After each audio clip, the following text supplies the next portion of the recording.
መቼም መሰለህ እኔ ትልቅ ንግግር የምናገረው አንድ ሰው ስላሰበ ስለሄደ ስለደከመ አይከብርም።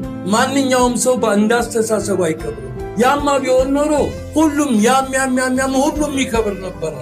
አይደለም አላህ ሲለውና አላህ ሲገድፍ ብቻ ነው ያለነው። ሳንዋደድ ለሞተው መናደድ ነው። ተናጋሪው እብድ ቢሆን አዳማጩ አቅለኛ ይሁን ነው የምለው። ደግሞ አንዳንድ ጊዜ ብር ይመጣል ግን የሰው ሕይወት አይመጣም። አላህ አላለው። በቃ አንተ አንድ ሰው ጀግንነቱ በንዴት ጊዜ ራሱን የሚቆጣጠር ነው። ትንሽም ብትሆን መዋሸት ጥሩ አይደለም። በአላህና በመጨረሻ ቀን ያመነ ወይ ጥሩ ተናገር ወይም ዝም በል ነው። ስራ ህይወት ካልሆነ ኑሮ በቁም ሞት ነው። አላህን ይዘህ ስራን ስራ ኑር።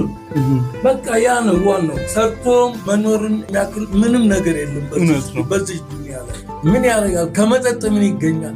ከመገንባት እንጂ። ጥሩ ንግግር ሰደቃ ነው። የኔ ጭንቅላትን የነገር ፕሮፌሰር አለው። በስራ እዚህ ለመድረስ የምታመሰግነው ሰው አለ? አንደኛ እኔ ስራ በመስራቴ አላህን ይዤ